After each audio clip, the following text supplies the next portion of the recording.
I want close your eyes. Close your eyes. I don't want you to see this. Close your eyes. Close your eyes.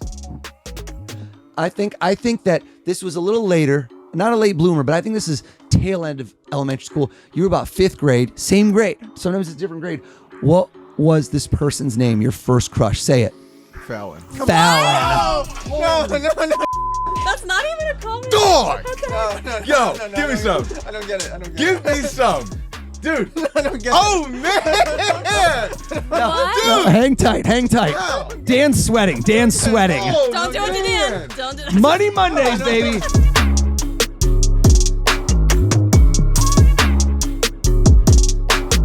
Ladies and gentlemen, welcome to the most special edition of the Money Mondays. We are going to blow your minds, literally, physically, mentally, on every level today.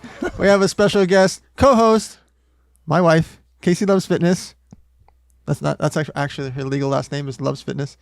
Casey's here with us today. I've been trying to get her to co-host podcasts with me over and over, and she finally said yes because we have a very special guest today that's going to blow your minds. We're also co-hosted by the real Tarzan. This guy gets over 200 million views a month creating content with animals. We're actually here in our RV motorhome that's parked at the ranch. We are a few feet away from 8 acres dedicated to our animal sanctuary. We have 85 animals and growing that Tarzan has been watching over for us and helping grow. Now, let's get right to it. Oz the Mentalist, Oz Pearlman.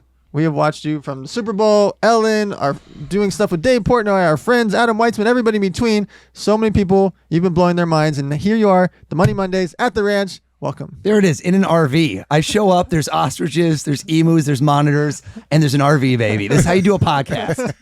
So the way the Money Monday works is typically we talk about how do people make money, invest money, and give it away to charity. We're going to cover some of those topics, but to be honest, we have another reason why we want you here. We want you to blow everyone's minds, including ours. So first off, done. I'll check all those boxes. Perfect. First off, give us a quick 2 or 3 minute bio, and then we'll get straight to the money.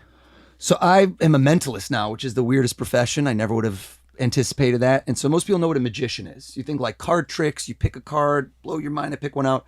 So that's what I used to do. I love that. I'm not against it, but mentalism is kind of like a subset, a specialty where I don't need cards anymore. I don't need the props, because instead of me having you pick a card, what if I could just look at you and say, here's the card I think you're gonna pick, right? So I know how to study human behavior. I know how to, I don't want to say manipulate because that's the wrong term. It's got nefarious purposes, but I know how to influence you in such a way that you'll think I could do anything right now, but I know you're going to change your mind twice and end up on this exact thing.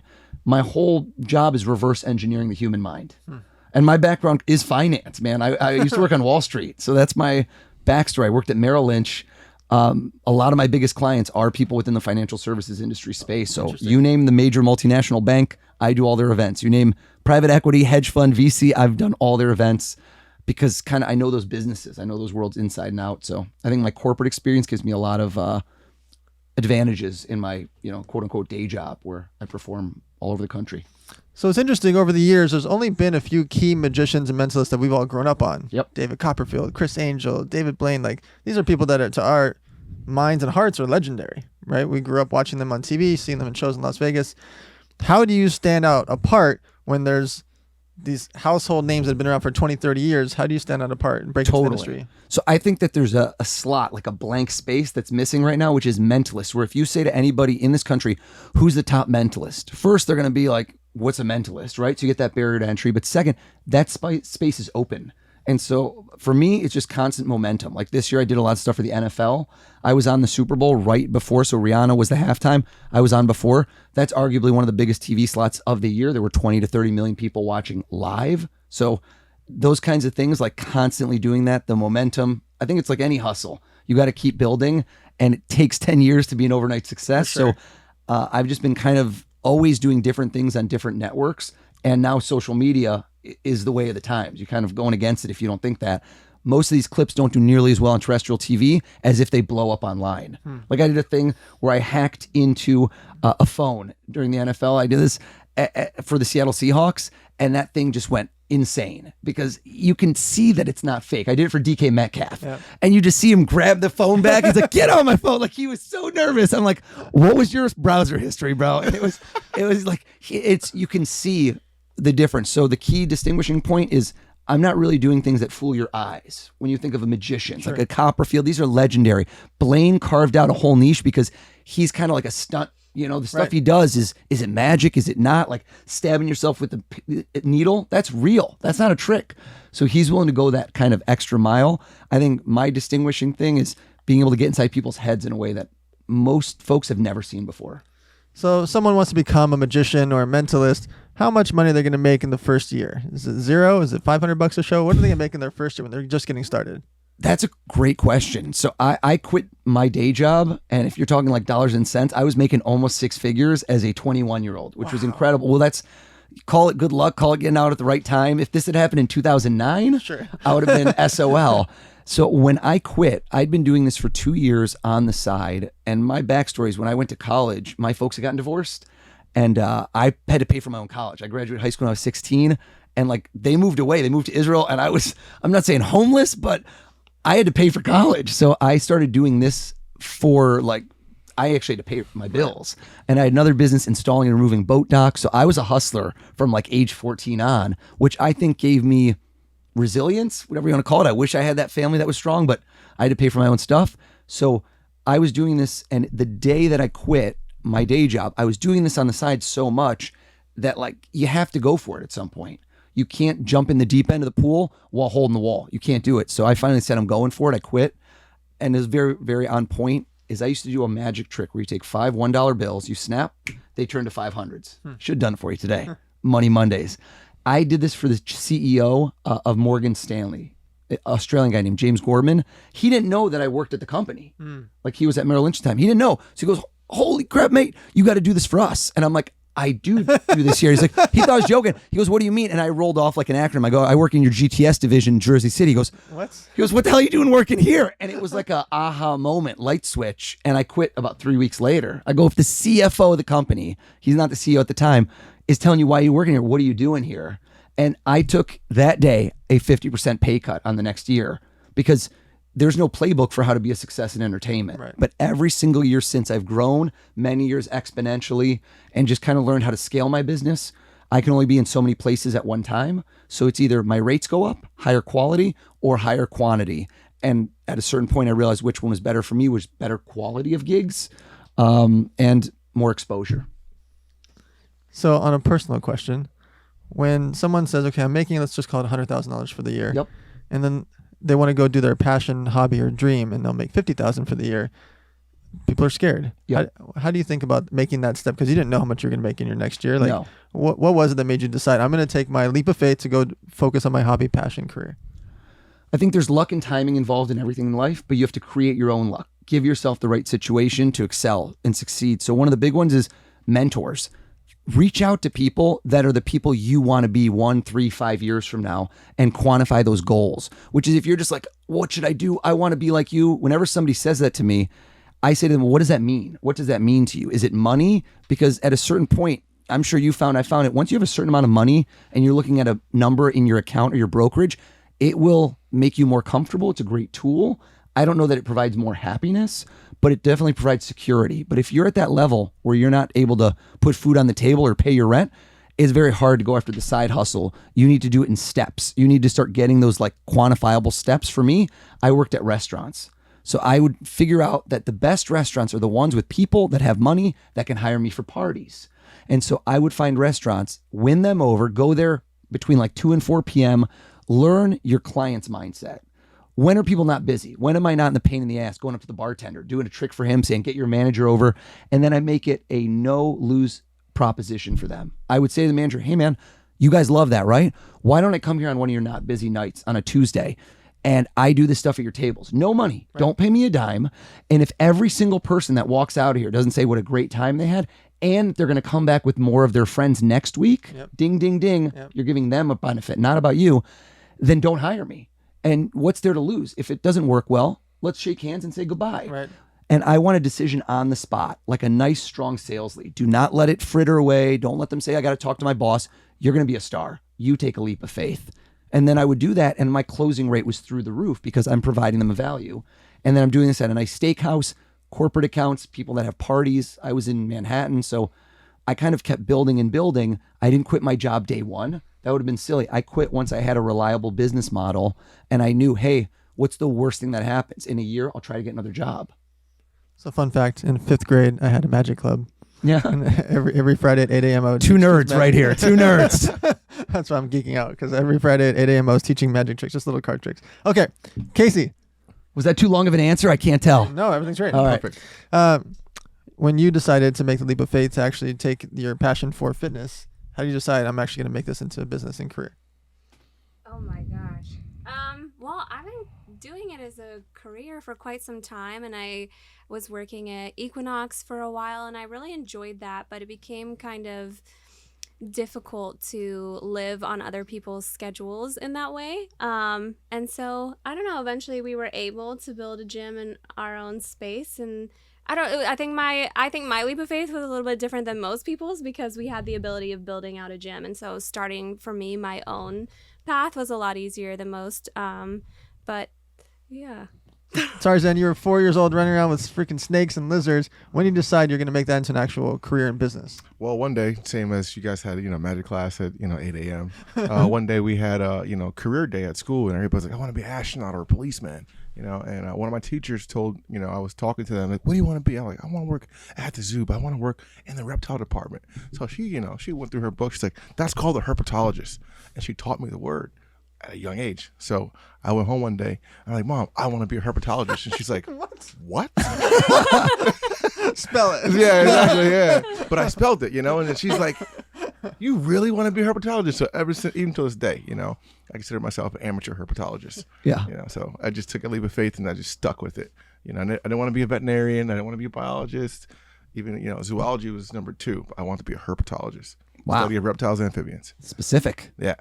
It's like if it's got warm blood, I don't want it. Right. So let's say you're a magician, a mentalist, a musician. How do you figure out your rates when you're getting started? How do you decide I'm going to charge $200, $500 for a show, $1,000 for a show? How do you know what to charge?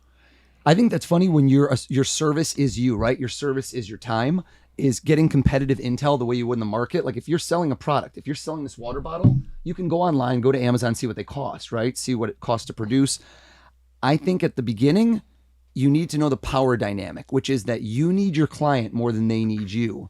So, if you're trying to put food on your table, you can't really afford to say no yet. But as you build your business, and hopefully everything is defined by having a good product. If you're doing something, I don't like to just put it in my terms because most people listening aren't magicians or mentalists, but whatever you're doing, you need to be doing one of two things: better than everyone else in your field, all your competitors, or different in some way. You need to have a unique selling proposition, business 101, that defines you. You get in an elevator, Bill Gates, Warren Buffett, I'm actually doing a show for Warren Buffett soon, but you get in the elevator, you need 30 seconds, and if you can't define what you do in that amount of time, you're doing it wrong. I believe that doesn't matter what. Herpetologist, if you're founding a brand, youngest founder of a public traded company, anything you need to be able to define. And with money at the start, I think that money comes second. Like, yes, I wanted money, but I wanted to build a great reputation for myself and see what you can kind of feel what other people are charging if you do it in a nefarious way. If you have somebody call or ask around, always have your ear up, like to listen for things. Mm-hmm. I could tell you when I was starting at parties, people put you in a box. If they see me doing a kid's bar mitzvah, which is all I used to do, tons of bar and bat mitzvahs, which you'd be shocked, but in New York, people spend a ton of money on. Sure. They would never think of me as a guy they would hire for their company. You're a law firm partner. You're not going to say, let's get this guy for the retreat, because they see me as that. So what I would do is kind of fake it till you make it, where I'd hear them being like, oh my God, that was amazing. And we had a guy that did this. I go, I do that too. And I go, I did one last week. I didn't do anything last week. I'm like, oh yeah, I'll fly me down to Myrtle Beach. And I go, you know what? Here's what I do differently. And you got to put it in their head. You need to give people that idea and listen for those leads. Never, never, never have somebody say, oh yeah, I'm having a party next month. I'll give you a call. Screw that. Give me your card. I'm going to call you. Right. I'm going to follow up. You're losing leads. I see that with people all the time. And in my industry, I have kids that write me that are like 20, 25, and they go, should I get an agent? No, you're the best agent in the world. Nobody will represent you as well as you will. If you don't have that drive and innate hustle, no one's going to make that happen for you. So your career starts, you start making some money, you start building a personal brand. Now it's time, like, you go from amateur to professional to now it's like, oh, people really know me. I can start charging real numbers, 5,000, right. 10,000, 25,000, 50,000, whatever the number is. Right. When is that inflection point that you start to be able to say no? you nailed it. Saying no has a real power to it. Now, wait, to finish your other question, I think you need to get to the point where you're getting some no's. My whole big break in my career, I was on America's Got Talent. I got third on that show, and that kind of like blew me up. That was jet fuel. And then I kind of I went from there. But the year I was on America's Got Talent, I had 265 events. Come on. Crunch those numbers, 265 events. I was working all the time. Every Saturday, I'm doing 2 shows. Usually Sunday, 1 show, Friday, a show, like nonstop. And that's not what I wanted to be long term, because no one was saying no. I was priced way too low. Everyone goes, "You're how much?" Yes, which is the worst feeling in the world. They're like, I was going to spend triple that shit. And so I was too much of a people pleaser, and I was handling my own bookings, which is the worst thing you can do. Even if you're just starting, have some intermediary between you and whoever. You think Justin Bieber, you can get him on the phone right now to book him for a show? Hell no. Right. But do you think Justin Bieber is doing exactly what we're doing, breathing air, and he's a normal person? Everyone's a person. It's how many layers is it to get to that person? And if you can't make it, fake it. You can get a personal assistant. You get a fake personal assistant. You can hire somebody in a different country. There's so many ways with technology now to increase your value and make yourself less accessible in a certain way, where you have emails, you have voicemails. There's just ways to create value that are already there. So there's actually a fun trick. I know some friends and musicians that were also their own assistant. For sure. And they would just email back as Jennifer or Robert as the assistant. Have you ever heard the recordings of Donald Trump when he was his own publicity person? Donald Trump is on the phone. It's recorded. It's not a joke. His voice is not even changed. This is Jerry. Like, he just fully, if you haven't Googled this, Google it now. It is not, it's hilarious. And it's him pretending to be, it's either his PR rep. I'm pretty sure it's a publicist. Forget it. It's so funny. That's so good. Yeah. All right. So we talked a little bit on the making money side. Now on the investing side. When do you start to not actually physically invest in real estate, stock market? Let's take it a different level. How do you invest into your personal brand, invest into your career to grow you as a brand? So, man, in terms of investments, like, I've been smart. I think that steady money wins the race, and you can take big leaps. And I've seen a lot of my friends who went like heavy in crypto, and they go for things, and you always hear the survivorship bias of people that crushed it. And, I know a kid put like 300 grand, made like $12 million during GameStop, but you won't hear the people that lost. Of course. So I've been a very, I don't want to say boring, but low cost index ETFs. They've done well for the last 120 years. I do that with the majority of my portfolio. Reinvesting in my own brand, things that get you a value, even if they're not transactional, like social media over the last few years, investing, getting videos edited, putting them up. Right now, you don't need a gatekeeper. I don't need someone on a TV network to say, you've got a show. He gets more views than any show on TV. Seriously. Think about that. Yeah. And with more eyeballs spread out all over the world, which if you monetize, I don't know whether it's products, whether it's, a variety of different ways that you can, but you have that fan base. And even if you're a micro niche, like I know somebody who I just talked to her the other day, she bakes like what looks like flowers. Like, she makes the most beautiful pastries in the world that all look like flowers. She wrote a book. She has a huge fan base just on this one hyper specific thing. And you can't believe it, but you can find a fan base all over the world for what you do. So my reinvestment has been reinvest in social media, constantly kind of be doing things that will grow my brand, come up with new tricks, come up with new material, partner with other people where it's not necessarily going to make me money on day one, but look to the future on it, which is, I know that my career has a certain longevity as an entertainer. So you got to think 1 or 2 or 3 steps ahead. Let's go right to the charity, because I want to start doing some of this magical stuff that you like to work on. Last part that we like to ask about is we talk about how to make money, how to invest money or invest into yourself. And then we talk about charity side. Yeah. How do you decide what types of charities that you get involved with and put your personal brand behind? So I'm a huge proponent of giving back. I have 3 kids, we have a 4th one on the way, busy household. And that's from day one, something I really want them to know, because I didn't grow up with money. Like, I was not poor, but I was definitely not. It's like what I would describe as lower middle class at the time. We never ate dessert except on my birthday. That was like a special day. And so I want them to realize how lucky they are. And that's huge on giving back. I look for charities that, generally speaking, I either have a close connection with from the heart. I've done a lot of stuff with children's cancer foundations, because you go in there and wow, man, you're having a day and you're kind of like bitching and saying, oh my God, what happened? That's some real stuff right there. You go in there and like, wow. 8-year-old and leukemia, yeah. Horrible.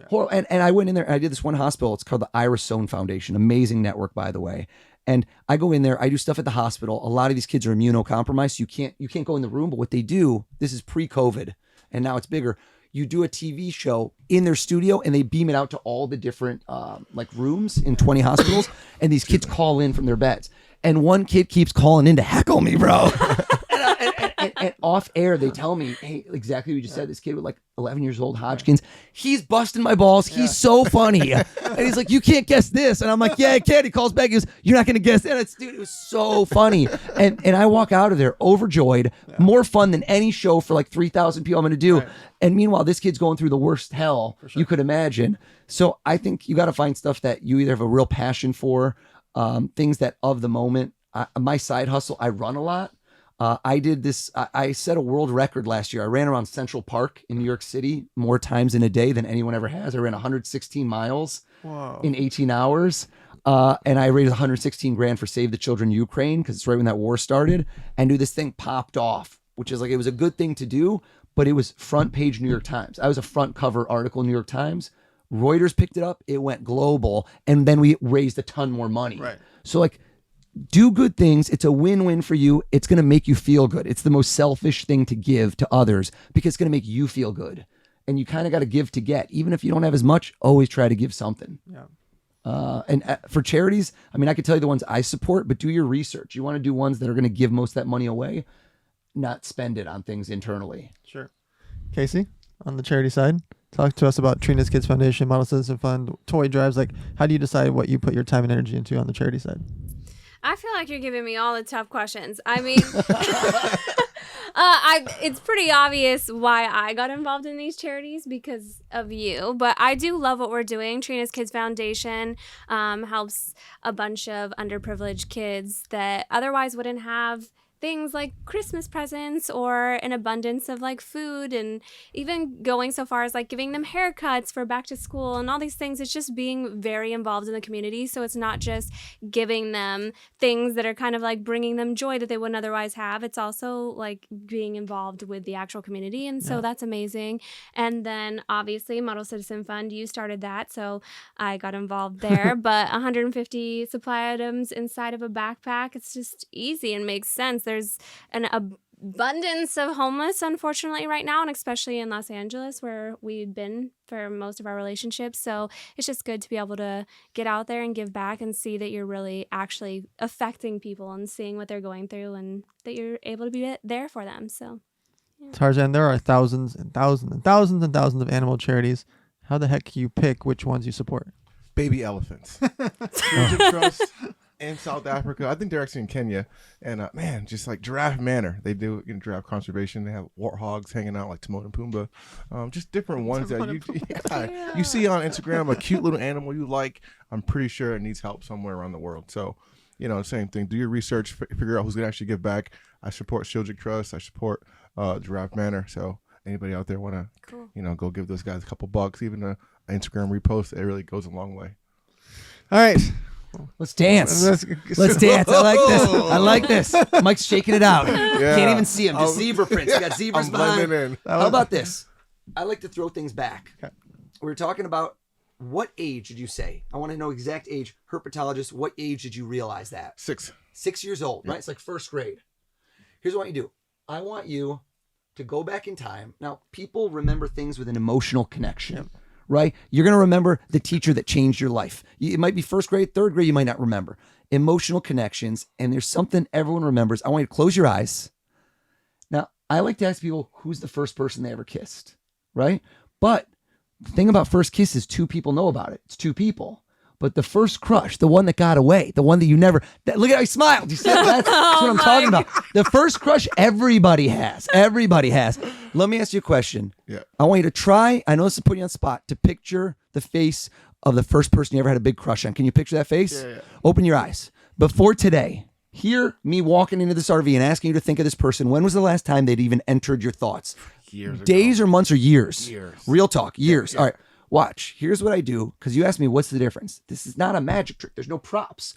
I want you, without using your fingers, to count how many letters are in that person's first name just to yourself, just in your head. When you're done, say, got it. Got it. Took a second. Notice that. you're a poker player. You understand that how people react isn't as important as how long it takes them to react. Thought, what am I going to do with this hand? He didn't know it instantly. If that name is 3 or 4 letters, you don't count, you know. Right. But he also didn't take a while. He didn't look up. So I know it's a middle-sized name. Watch him. 5, 6, 7, 8. 5, 6, 7, 8. It's 6 letters, isn't it? I like how Dan.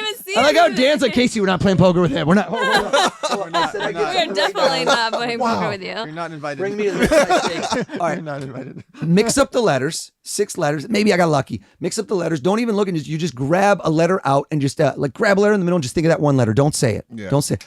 How many languages do you speak? 2. What's the other language? Spanish. So no, here's why I asked. English. I like it. You don't speak Spanish. Poquito español. Poquito. I speak 10% Spanish, all right? He's done Rosetta Stone. He's like, ¿Dónde está el biblioteca? He's got it. But you know what you did? You rolled your tongue, which is interesting. When people are Spanish speakers, they roll their tongue on 2 letters. RL. You thought of an L, didn't you? Yeah, I did. I knew it. Wow. I knew it. Real talk. Because if I'm listening to this podcast or I'm watching this video, I'm going to be like, yo, dude, he's faking this. This is all fake. There is no way in the world I could know this. Could no I? way, bro. We have never met before in our life. No. I think this was post herpetologist. That sounded weird. You know what I'm talking about? That sounded weird. I want close your eyes. Close your eyes. I don't want you to see this. Close your eyes. Close your eyes. I think that this was a little later. Not a late bloomer, but I think this is tail end of elementary school. You were about 5th grade, same grade. Sometimes it's a different grade. What was this person's name? Your first crush? Say it. Fallon. Fallon. No. That's not even a comment. Dog! Okay. Yo, give me some. I don't get it. Give me some. Dude. I don't get Oh, man. What? Hang tight. Dan's sweating. Oh, Don't do it to man. Dan. Don't do it. Money Mondays, baby. You know, now, I like to go. Bro, that is impressive. That's That is insane. impressive. I don't understand. How? What? How'd you get that? Here, let me ask you a question. You know how a podcast like this, you never know where somebody is in their stage. This could be somebody watching this who's 17 who's going to be the next billionaire. Yes. This could be somebody who's 54, hates their job with a passion and is looking for what can I do to find my dream in life and live it out. So certain thoughts, you could say something in this podcast that changes somebody's life in the future, Absolutely. which is amazing. Yeah. But something sets off something else. And when I asked you to think of your first crush, Fallon, I can't explain it, but a thought will lead to another thought. Does that make sense? And you thought of Fallon, but you thought of somebody else from your past. I don't know if this is a friend or a neighbor, but you thought of somebody else, a boy that popped in your head with a weird name. But let me ask you a question. When you thought of that person, are they connected? Are they connected to Fallon in some way? No. Like you don't know why this person entered your brain, but I know he thought of somebody else. I know it. And so why did that one thought set off this chain reaction? That's what fascinates me in my job. Why did his thought think of this person? It's unusual, right? Do you still keep in touch with this other person? No? I'm sweating. Okay, stop. It's a guy? Yeah. You don't talk to him anymore. I haven't talked to him in decades. Decades? And you don't know why he popped in your head? Don't know why. This is weird. This is so. No. We can edit this out if Rug. Come on. Who did you think of? What's his name? Just tell me the name. Chris. How does he wait? How does he spell it? CHRY. Y-S with the Y. Dog! How did you do that? What? Dude, how did you do that? How? Seriously? How? If I was watching it, I think it's fake. Come How? on. Come on. Almost threw up a little That's bit. not real. Dan. I've never seen that name in my life. How? I've never seen my name in He my told me like an odd name. I'm like, oh, Do you remember his last name? Williams. Bring him in, Chris Williams. No, I'm totally kidding. Dude, my heart dropped. Mike just almost fainted. Dog. His will is leaving a sizable donation to Draft Manor. My man almost died right there. He almost died right there. Let's say that was the past, present, future. Let's say the future. Let's say that in this seat right now, I disappear. Pow. You said a David Blaine or Chris Angel trick. I disappear, and suddenly you visualize somebody else sitting right here. And I want to say someone famous. Okay, this is how I construct the scenario. Someone famous, dead or alive, male or female. And the way I want you to do this is I want to make sure it's not somebody that your wife would guess, because this is the closest person on earth to you. Spend day in, day out together. So I'm married. You start knowing your husband or wife's inner quirks. So let me ask you a question. Can you picture right here, someone sitting here and you go, I would love to pick his or her brain. You could see that person right now. Yes. Do you think she could guess who you just thought of? No. Now, right off the bat, I think it's a guy. Am I right? Yeah. Do you see? He looked at her. She's like, it better be a guy. What are you doing in that RV, Dan? All right. Do you see how he put his arm? He's like, it's a guy, honey. It's a guy. It's a guy. It's going to be a great interview. All right. All jokes aside. All right. You're seeing this person sitting here. I don't think it's the first person that popped in your head. Am I right? Right. How many people do you think you changed before you're like, I'm going to go with him? Just one. Just one. So you had somebody else. I always like to know what set off that thought. I am going to say, dead or alive, I think you're of the moment. I think it's somebody alive. Am I right? I thought so. I thought dead people, always a little creepy. First person Hard to was talk dead. to. First person was dead. Yeah. I knew you switched it up. He's sitting here. I want you in your mind to think of the first question you'd ask him. It would be something about money. Yeah. But if you went off topic and you want to ask him one thing, just like a personal note, think right now that question. Okay. Smiled. Do you see? It's not someone, listen to me. If it's somebody serious, like a lot of time I'll do somebody picks, if they're a World War II buff, they pick Winston Churchill and they get serious. He smiled. The person's making him laugh. Somebody funny, taller, it's a guy, curly hair, Will Ferrell. Is that right? What? Hold on. That's not possible. Look. I would not have guessed that. No, look. What? I love Will Ferrell. That's How? cool. No, I would That's have not never possible. guessed that. I actually have chills. That's not possible. What? I went from Harry Houdini to Will Ferrell. I know it's Harry Houdini. That's why. Harry Houdini's coming back. You know, that's imagine not possible. we Can't go believe right shit. now. We're talking about money. We're talking about making money. I don't understand. You know that what separates me from your money is one thing, which is in Probably. essence your ATM pin code. If I got your card, I can go in, I can tap the bank, baby. Here's what you do. I want you to imagine that you swipe your card and you type in your ATM pin code. We don't do it as much online banking. Do you know her pin code? No. Wow, look at this. All right. Let's try and get out Dan's head. He's easy to read. Casey's like putting in a shield. All right. I want you to think Well, you're of the trying to first steal my number. ATM code. Are you okay if I reveal this to them or My just to you? ATM code? Yeah, if I were to try and get it. We can change it. Can you change it? Because some people don't want me to. They want me to just tell you. We do a different code. You know what? Here's what I do. I want you to lie to me. Like social security number next. Yeah. We got everything. Quick. Casey loves fitness. Take everything. That's how I make money. It's pro bono work. I got a guy in Eastern Europe cleaning out accounts. Lie to me. Okay. Don't tell me your real code Okay. unless you want to. But you can't do just a simple pattern. Don't say 1, 2, 3, 4, and don't do 5, 5, 5, 5, Got 5. it. Quick, give me a random 4-digit number that's not yours. Go. 1254. Okay. People lie in similar ways, especially when they're rushed. If you give someone time, they can kind of overcome it with double reverse psychology, but you didn't. So I think that's something you did. First off, nobody ever does the same first number. On my life, there's no way that hers starts with a 1. Does it start with a 1? No. Of course not. Nobody would do that. That'd be silly. So I know it's not a 1. Most people try to switch 3 of the numbers and they always miss 1. And what I mean is the order. Sometimes they'll put out of order, but almost always it flows that way. So watch. And she smiled, which means I got a hit, which means she's annoyed that she fell into the trap. So I bet you one of these, and I know it's not this one, which means this one, or this one is in the right order. I'm telling you. And then I'm watching you, and I think I know which one because you looked at it twice. Okay. I'm going to cross these out. Is there any way in the world I can know this? Have you ever No. said it out loud? Have you written it down somewhere? Have you told anyone? Your husband doesn't even know. All right. All right. Think of the first number again. 1, 2, 3, 4, 5, 6, 7, 8, 9, 0. Think of the second number. 1, 2, 3, 4, 5, 6, 7, 8, 9, 0. That went lower. I think you moved it here.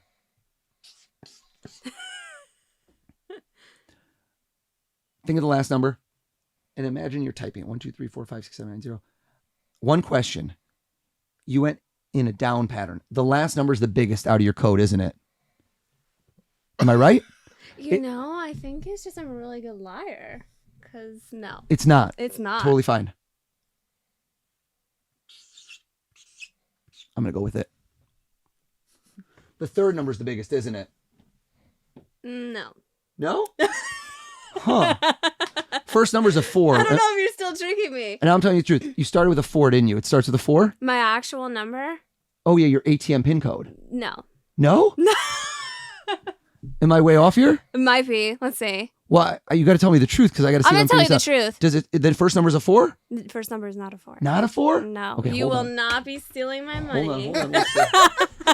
Which number am I off on? Let's see about this. What has he got? I was like, what does he have in his pocket? I'm going to write this down. I'm going to show you. I'm going to do the last two numbers. There we go. Okay. What do you think, Mike? All right, we'll see about this. I do think you might have gotten that. That you did, right? It doesn't end in a 6 and a 5, does it? No. Tell us, what does it end in? I'm not going to give them the whole thing. Say, what are the last two digits? 4-3. Tell her what I wrote. Were you not looking over my shoulder? Tell her what I wrote. I wrote down 43 for the end. I'm not going to give the rest away. I know it. But we'll stop there. That's for you. That's crazy. Michael, don't look. He's like trying to figure out the first two. I see him. I see him too. I'll whisper it later. Where are we at on time? Should we end big? We have 5 more minutes. All right. We'll end big. What? You have your phone? Yeah. Grab your phone. Go to your contacts. Yeah.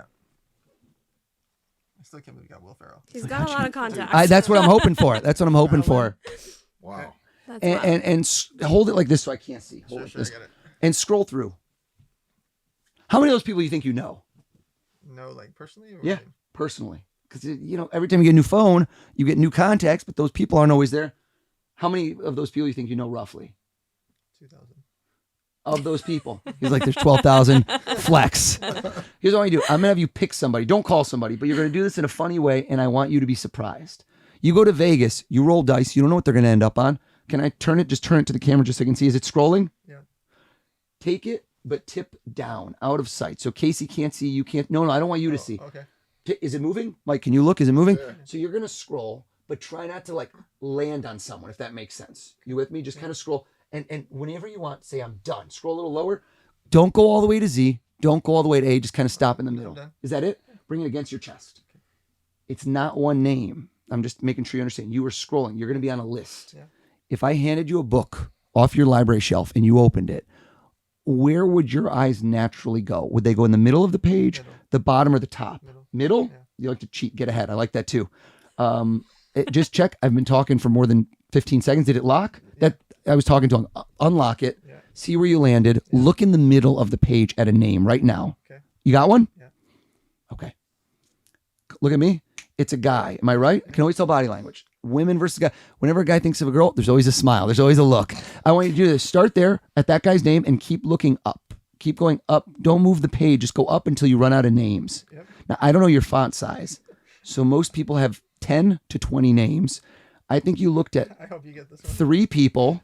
And then the last one that you looked at, you chuckled and you had awareness, but you said how, which was funny. The person you just looked at last, you just said, I hope you get this. Yeah. For some reason, you found it fascinating. Yeah. Is that right? I hope you get this. Okay, lock your phone. Lock your phone. Hold on. I like you to pick. I want to send them the clip if you get this. Okay, hold on. Just so I have a clue, because if it's a restaurant or an email, I always get messed up with that. It's not an email address, is it? No, it's a person. Okay. If it's at Hotmail, I'm going to judge them. You know what I'm saying? All right. I think this is a guy also. Yeah. I think there were 3 guys. There was one girl, and then there was a guy. Think of this guy, first and last name. Are you thinking of both? Both, yeah. Okay. What should we do? I want to send them the clip. Please get it. Okay. Quick. Look at me. Took out your phone. You scrolled. You didn't pick one name. You changed your mind 3 or 4 times. Think of the first name. Think of the first letter. Chopping sound. C or a K. It's a C or a K. Oh my God, he's going to get it. Oh my God, he's going to get it. Don't say. Can I ask you a question? Is this person, when somebody's like a junior or like in a lineage, that doesn't make sense. I got to ask you a weird thing. Do you guys see that? I'm really sorry if it looks kind of weird. I don't know. Is there, tell us, who did you think of? Kevin Hart. When did you get his number? 2019. 2019! That's not possible. No, that's how What it says in my phone. is going on? No, that's how it says in my phone. 2019. Kevin Hart 2019. No, how that's possible? That's how not possible. What? I literally saved the date, the year. Dude. No, I don't get it. No. We're sending this to Kevin Hart. You know what? We're ending big. Mike. The real Tarzan. Double N, baby. No. Here's what I want you to do. I want to call him right now. Here's what I want to do. I don't understand. We discussed So wild. that something important is this podcast is all about the hustle, working, building, but at a certain point in life, you got to, along the way, enjoy. You got to smell the roses, man. I've seen too many people that work too hard for too many years and they don't realize along the way. What's your sweet spot? I'm assuming with animals, enjoying life. How about this? Let's say you're relaxing. You sit down on that couch and we break out a TV. This is what I wanted you to picture. And you sit down, you lay into that, and you don't go to Netflix or Hulu and pick a movie, because there's something about picking a movie that's a struggle. But there used to be old school cable where you just turn it on and a movie was on. It feels like sliding into a warm bed, and you're like, yeah, I'm just going to sit down and get into this. And I asked you to think of a movie, to pick a movie that like, I don't know if it's comfortable, if you like it, if you don't like it, whether it's random, but something rewatchable that you could just jump in the middle and be right in it. Can you picture yourself sitting down on a couch and turning on the TV and bam, this movie is on? Can you do it? Yeah. Do they have any idea what you would have picked? No. Would anybody here? No trick, no nothing. You sat down, you imagine your mind seeing a movie. This could be any movie, 90s, 80s, modern day. Say it. What movie were you picturing? You sat down on that couch. What just turned on the TV? Say it. Rocky. Rocky. Man, it's getting me fired up, baby. I love it. Who doesn't? Get me fired up. You know what? Be honest. Swear to God.